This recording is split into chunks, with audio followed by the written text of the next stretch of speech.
धनतेरस कथा। इस कथा को सुनने से आपके ऊपर आई अकाल मृत्यु का भय टल जाता है। तो चलिए शुरू करते हैं। ये कथा जरूर सुने। धनतेरस का पर्व कार्तिक कृष्ण पक्ष की त्रयोदशी तिथि के दिन मनाई जाती है। साथ ही धनतेरस की रात यमराज के नाम का दिया भी जलाया जाता है। धनतेरस के दिन इस कथा का पाठ करने से व्यक्ति को अकाल मृत्यु से बचने का सुरक्षा कवच की प्राप्ति होती है। उसे कहीं पर भी अकाल मृत्यु का भय नहीं रहता है। एक बार यमराज ने अपने दूतों से पूछा कि क्या लोगों के प्राण लेते समय तुम्हें किसी पर दया भी आती है?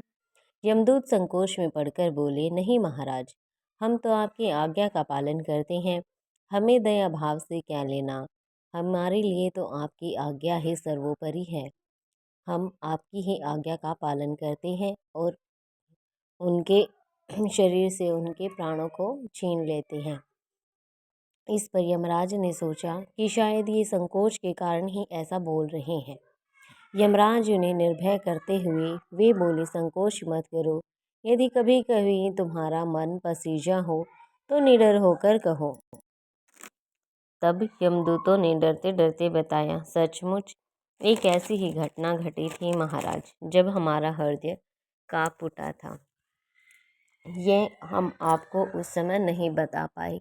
हम सोच में पड़ गए कि क्या करें, किस प्रकार महाराज को बताएं। यमराज ने बड़ा उत्सुक होकर पूछा कि ऐसी क्या घटना घटी थी। दूतों ने कहा, महाराज, हंस नाम का एक राजा एक दिन शिकार के लिए गया।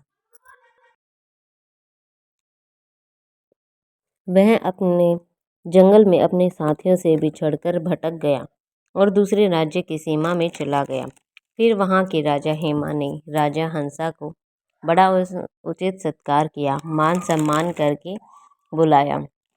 ठीक उसी दिन राजा हेमा की पत्नी ने एक पुत्र को जन्म दिया था। ज्योतिषों के नक्षत्र गणना करके बताया कि यह बालक विवाह के 4 दिन बाद मर जाएगा।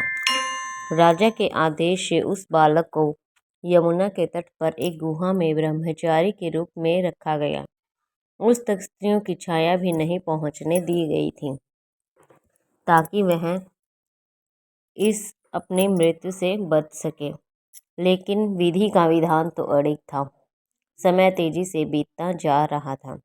संयोग से एक दिन राजा हंस की युवा बेटी यमुना के तट पर निकल गई और उसने उस ब्रह्मचारी बालक से गंधर्व विवाह कर लिया। चौथा दिन आया और राजकुमार मृत्यु को प्राप्त हुए। उस नव परिणीता का करुण विलाप सुनकर हमारा हृदय कांप गया।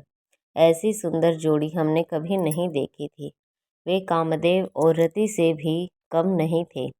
उस युवक को कालग्रस्त करते समय हमारे भी आंसू थम नहीं पाए थे। हमें बड़ा ही दुख हो रहा था, क्योंकि उस तरफ उसकी पत्नी रोई जा रही थी। यमराज ने गर्वित होकर कहा, क्या किया जाए, विधि के विधान के मर्यादा बनाए रखने के लिए हमें ऐसे अप्रिय कार्यों को करना पड़ा।